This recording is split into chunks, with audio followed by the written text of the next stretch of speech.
হাই friends, মই আজি আপোনালোকৰ মাজলৈ এটা কথা ক'বলৈ বিচাৰিছোঁ। কোনোবা যে ছাবস্ক্ৰাইব কৰে আৰু আনছাবস্ক্ৰাইব কৰি দিয়ে কিয়? মানে কি মানুহৰ জ্ঞানটো ইমানে নাইকিয়া হৈ গৈছে। মানুহে যে কয় মানুহে মানুহৰ বাবে, কিন্তু মানুহে মানুহৰ বাবে নহয় আজিকালি। মানে দিনবোৰ সলনি হৈ গৈছে, যুগবোৰ সলনি হৈ গৈছে। মানুহে মানুহক ছাপোৰ্ট নকৰে, কেয়াৰ নকৰে, মানুহে মানুহক বেয়া ভাবে। একচুৱেলি ছাবস্ক্ৰাইব কৰি আনছাবস্ক্ৰাইব কৰিলে বেয়া লাগে ন। ছাবস্ক্ৰাইব কৰি দিলে যেন ভাল লাগে, কোনোবা হয়তো মোৰ ভিডিঅ'টো চাই ভাল লাগিছে, মানে ছাবস্ক্ৰাইব কৰিছে, কমেণ্ট কৰিছে, শ্বেয়াৰ কৰিছে, এনেকুৱা বহুত ভাল লাগি যায়। মানুহ সঁচাকৈ ভাল।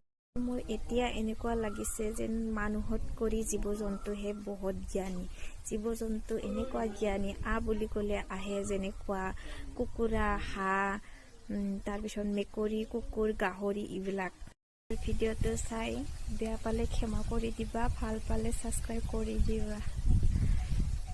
তো মানুহে মানুহক কয় আৰু ন, মানে সহায় কৰাটো বুলি।